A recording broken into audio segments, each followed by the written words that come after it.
Welcome students, welcome to the lecture 7 of the chapter asymptotes। आज हम इस topic को डिस्कस करने जा रहे हैं, intersection of curve with its asymptotes। So this topic is itself a confusing, it creates confusion in our mind because according to this topic we are in interest to find intersection of curve with its asymptotes। तो क्या एक किसी curve की asymptotes इसको intersect भी करती है क्या, इसके बारे में हम जानेंगे। देखिए आप, इसके पहले हम यहाँ पर कुछ दो बेसिक रिजल्ट समझ रहे हैं, उसके बाद हम हमारे फाइनल रिजल्ट पे पहुंचेंगे। तो आप देखिए, इसको समझने के लिए फर्स्ट रिजल्ट क्या कहता है कि एक स्ट्रेट लाइन एक nth डिग्री कर्व को जनरली n पॉइंट्स में कट करती है। ए स्ट्रेट लाइन कट्स से nth degree curve in general n points. तो इस कंसेप्ट को समझने के लिए हम यहां पर दो डायग्राम्स की हेल्प लेते हैं। इस डायग्राम में आपको एक क्वाड्रेटिक कर्व मैंने ड्रॉ किया है, पैराबोला, इसकी डिग्री 2 है, क्वाड्रेटिक कर्व है। ये एक स्ट्रेट लाइन है, ये इसको इंटरसेक्ट कर रही है। तो आप देखिए कितने पॉइंट्स में इंटरसेक्ट कर रही है, 1 and 2। तो ये स्ट्रेट लाइन कट से quadratic curve in 2 points in general. हो सकता है स्ट्रेट लाइन ऐसे बनाई होती मैंने तो फिर ये इसको इंटरसेक्ट नहीं करती। तो इन जनरल का मतलब होता है मैक्सिमम नंबर ऑफ कितने पॉइंट्स में कट कर सकती है। फिर आप यहां देखिए, आप ये एक कर्व है, it is A cubic curve. इसका डायग्राम आप ड्रॉ करना सीखेंगे अभी बाद में इसी बुक में। तो इस कर्व के लिए मैंने एक लाइन ड्रॉ की, देखिए अब ये वाली लाइन। अब आप मुझे बताइए, ये जो लाइन है ये इस कर्व को कितने पॉइंट्स में इंटरसेक्ट कर रही है, 1, 2, 3। तो इससे फिर हमें इस बात को समझने में हेल्प मिल रही है कि एक क्यूबिक कर्व को एक अगर स्ट्रेट लाइन इंटरसेक्ट करती है तो इन जनरल 3 पॉइंट्स में करती है। अब आप देखिए, इन्हीं दोनों डायग्राम में मैंने एक एक ऐसी स्ट्रेट लाइंस भी बनाई हैं, डॉटेड। ये डॉटेड लाइंस दिख रही होंगी आपको। ये लाइनें इन कर्व्स को टच कर रही है। It means these are the tangents. तो अब आपको एक सिंपल सा कंसेप्ट याद रखना है कि अगर कोई लाइन किसी कर्व को टच करती है तो उसके नंबर ऑफ पॉइंट्स जो कॉमन है कर्व और लाइन के, वो कम हो जाते हैं। जैसे आप देखिए, यहां पर पहले यूं मान लीजिए यही लाइन यहां से लेफ्ट में खिसकती खिसकती इधर आ गई। इस पोजीशन में जब तक ये यहां बीच में थी, ये इसको 2 पॉइंट्स में मीट कर रही थी, 2 पॉइंट्स में कट कर रही थी। यहां पर ये इसको एक ही पॉइंट में मीट कर रही है। इसका मतलब अगर कोई स्ट्रेट लाइन किसी कर्व को टच करती है तो उसके 2 इंटरसेक्टिंग पॉइंट्स जो होते हैं, उसके 2 इंटरसेक्टिंग पॉइंट्स जो होते हैं वो एक टचिंग पॉइंट में कन्वर्ट हो जाते हैं। टचिंग पॉइंट को हम कह सकते हैं पॉइंट ऑफ कॉन्टैक्ट। फिर आप यहां देखिए, इधर यहां पर भी ऐसा हो रहा है। ये लाइन को अगर मैं यूं समझूं कि इस लाइन को मैंने यहां पर मूव किया ऊपर की तरफ, तो अब जाकर ये इस पोजीशन में आ गई।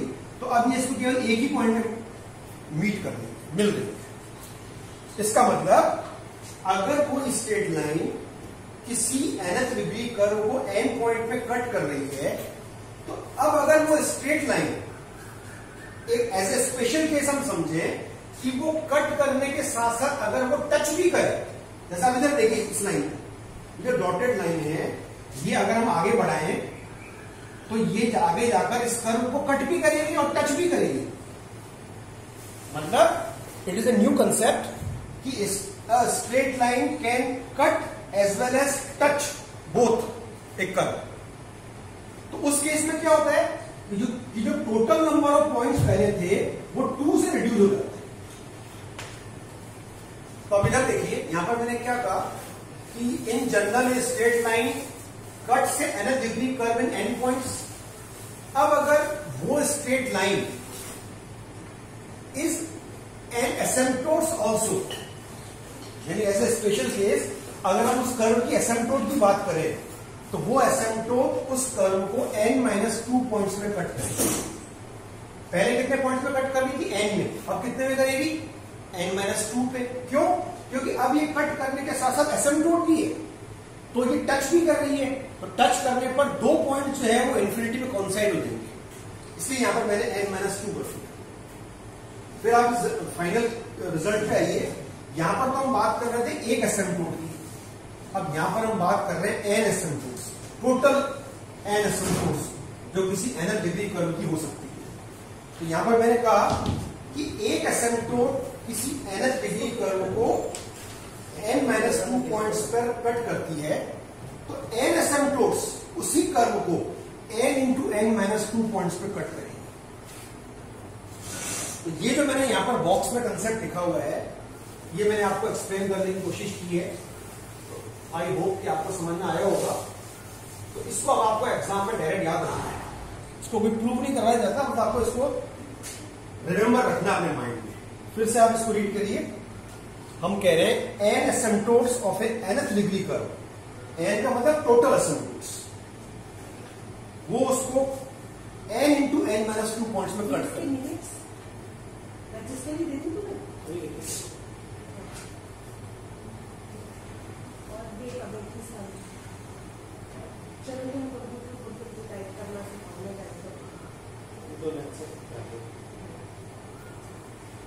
अब सपोज आप इधर देखिए, ये कोई कर्व है, ये nth डिग्री कर्व है, ये एक रफ आइडिया ले रहे हैं अपन इस कंसेप्ट को समझने का।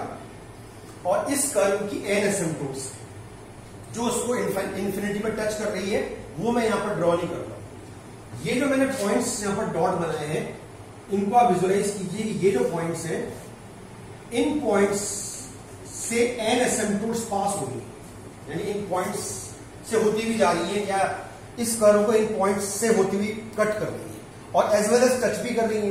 तो ये जो पॉइंट्स हैं, ये टोटल नंबर्स में n into n-2 होंगे।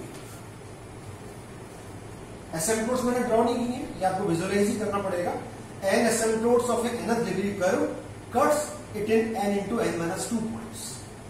अब हम यहां पर एक नया कंसेप्ट ड्राइव करने में इंटरेस्टेड है कि ये जो n into n-2 पॉइंट्स है, इन n into n-2 पॉइंट से एक कोई अनदर कर्व पास होता है।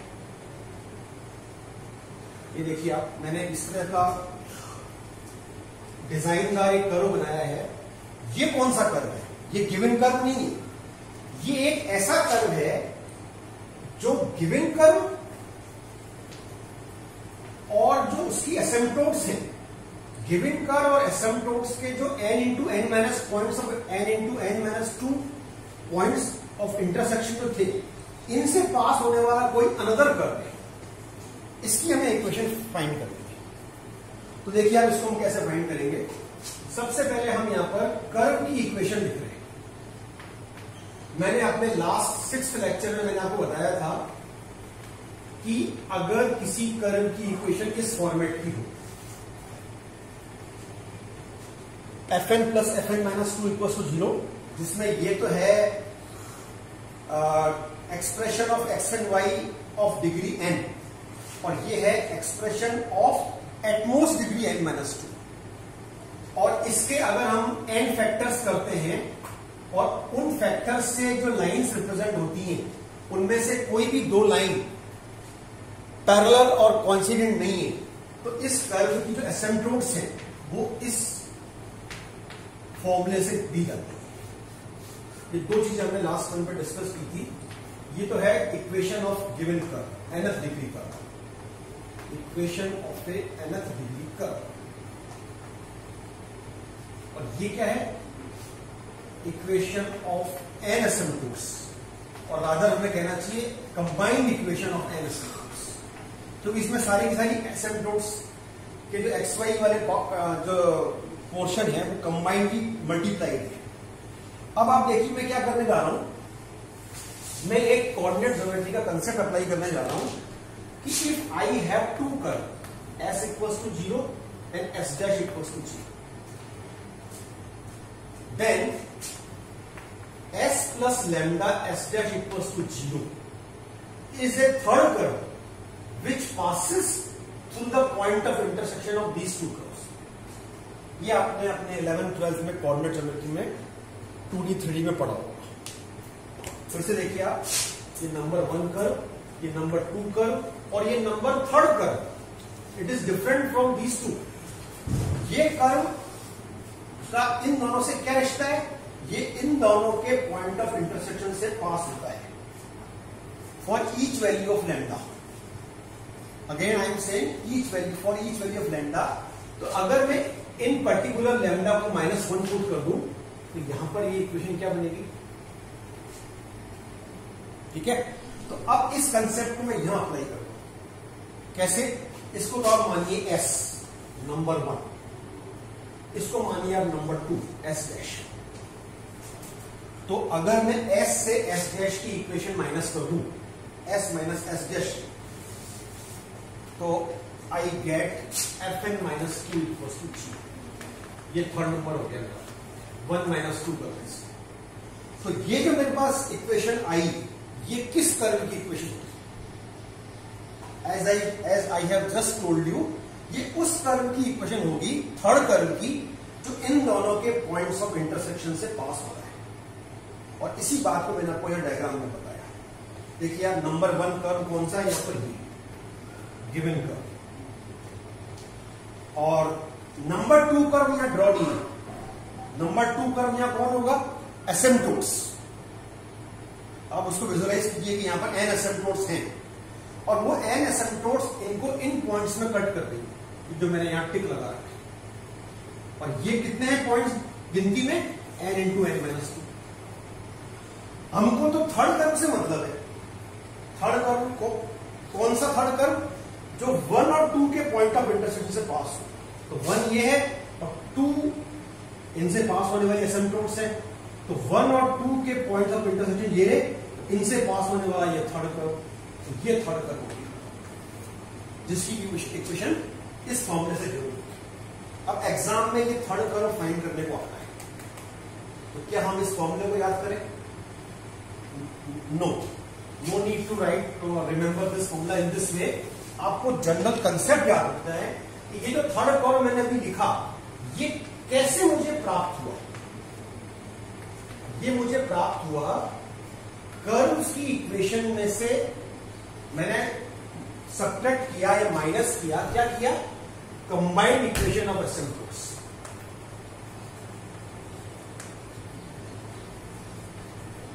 It is a very very very important task इस एसिम्पटोट के चैप्टर का, यानी कि कर्व की इक्वेशन में से अगर मैं एसिम्पटोट्स की कंबाइंड इक्वेशन को सब्ट्रैक्ट कर दूं तो what will I get? I will get equation of A curve. और यहां पर ये कौन सा कर्व है? थर्ड कर्व, ये वाला। अब और इसकी क्या विशेषता है? इसकी विशेषता है विच passes through the points of intersections of curve and its asymptotes. Curve and its asymptotes. तो आपको, आप अगर बुक में देखोगे तो इसके रिगार्डिंग एक बिल्कुल ही सेपरेट एक्सरसाइज और सेपरेटली एग्जाम्पल्स गिवन है। तो उस पूरी एक्सरसाइज और एग्जाम्पल्स को करने के ये दो हमारे, एक तरह से आप कह सकते हो, कंसेप्ट है, फॉर्मूले हैं। फिर आपको, अगर आप इन मानों को समझ के याद कर लेते हो, फिर और कुछ बाकी बातें तो मैं आपको समझने के लिए समझाइए। फिर से देखिए आप, नंबर 1 कि किसी nth डिग्री कर्व की n एसिम्पटोट्स को कितने पॉइंट्स में कट करेगी? तो इसको आप ऐसे जनरल फॉर्मूला समझ याद कर लो, n × n - 2 पॉइंट्स। और फिर ये जो n × n - 2 पॉइंट्स हैं, यही तो है points of intersection, n × n - 2। इनसे पास होने वाला जो एक थर्ड कर्व है, वो इस कार्य को करने से मिलेगा। क्या करना पड़ेगा इसके लिए? इसके लिए कर्व की इक्वेशन आपको गिवन होगी क्वेश्चन में। आपको सारी की सारी एसिम्पटोट्स फाइंड करनी है, n की n। यानी मान लीजिए ये कर्व अगर 4th डिग्री का है, तो आपको इसकी 4 एसिम्पटोट्स फाइंड करनी है। वो आपके ऊपर है कि आप इसमें कौन सा मेथड अप्लाई करते हो। जो भी मेथड इजीली एप्लीकेबल होगा, FINM method, limit method, inspection method, वो आप अप्लाई करोगे। फिर आप उन चारों एसिम्पटोट्स को मल्टीप्लाई करोगे। एसिम्पटोट्स को मल्टीप्लाई करने का मतलब उनकी इक्वेशंस को मल्टीप्लाई करके कंबाइन करना। फिर सब्ट्रैक्शन का कार्य होगा, हर में से एसिम्पटोट की इक्वेशन को सब्ट्रैक्ट करने का, इससे ये मिलेगा। ठीक है, तो आई थिंक क्वेश्चन हम इसके नेक्स्ट टर्म पे करें। टाइम मेरे ख्याल में तक आप इसको रिवाइज कीजिए, तो नेक्स्ट टर्म पे हम इसके क्वेश्चन करेंगे।